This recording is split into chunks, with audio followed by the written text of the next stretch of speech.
Visiem sveiki, mani mīļie draugi, paziņas un nepazīstami cilvēki. Ziniet, gribu padalīties ar tādu interesantu ideju, ka šodien mani pārņēma pilnīgi visu. Es ilgi skraidīju pa pasauli, ar sakot, jūs ziniet paši, es zinu, ka tu arī esi kredītā cilvēks, ja, ka tu mani klausi. Kredītus, kur izrauties vispār gandrīz nav iespējams. Tu vari strādāt dienu un naktī. Tu tāpat nevari paspēt neko nosegt, samaksāt par kredītu, samaksāt par dzīvi. Tu šā vai tā, visu laiku paliec parādā. Vai valstī, vai kādai firmai, vai kādiem uzņēmumiem. Grūti ir, ļoti grūti ir. Un zinu tikai to, lai tu vari pacelties, vajag atrast kaut kādu tēmu. Es viņu atradu. Un gribu padalīties šodien. Es iestājos kompānijai Wi-Fi. Mani ļoti pazīstams cilvēks ieteica.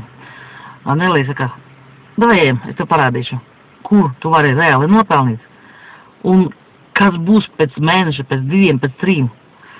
Ziniet, es noticēju, jo man cits vispārībā, es vienkārši sapratu, ka citur nopelnīt nav iespējams. Tu vari skriet šodien, jā, tu šodien skrien, tu strādā, arī tu saslimti, mūsu valsts vispār aizmirsīs par tevi, kas tāds esi. Labi, tev samaksās kaut kādu tur, varbūt slimības lapu, kā es biju 2 nedēļas slima, man samaksāja 42 latus. Kā es domāju, ko es varu par 42 latiem nopelnīt?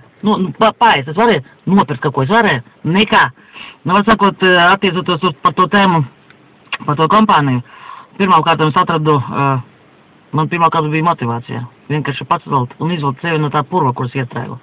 Otram kārtām es tikko iegāju nesen tajā biznesā, kur pusotru mēnesi, ja? Es jau esmu nopelnījis, saproties. Es vienkārši atvaru vaļā kompjuteru un redzu, ka man iekrita naudiņa. Sistēma šāda, kā Zēna izstrādāja ļoti labu tādu superforsāžu, ja. Vai forsāžu, es pateikšu. Tur lejā būs zem mana video, kur jūs tieši varat ieiet un paskatīties, kas tas ir. Strādā ideāli. Mums nevajag skriet, ne kādiem tur pudelītēm, tabletītēm, kā man saka, pudelīt tabletes.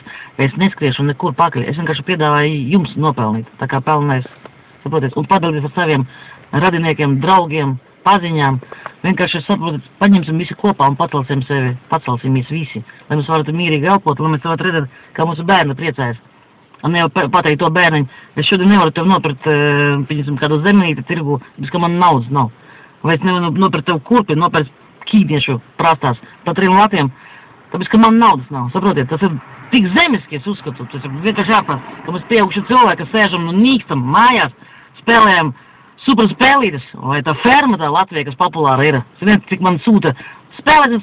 Kāda spēlīte? Vai spēlēsim nopietnu dzīvi, pieaugušu dzīvi? Tā ir realitāte šodien. Mums visiem trūkst naudas. Jūs man piekritat? Es domāju, ka jā. Es atradu tēmu. Es piedāvāju tev šodien iet pakaļ man, jo mēs rītā būsim visi izvilkuši gan tevi, gan mani, gan pārējais no kredītiem. Ja tu esi ar mieru, vienkārši piezina man vai uzraksti. Un mēs būsim kopā. Visu labu.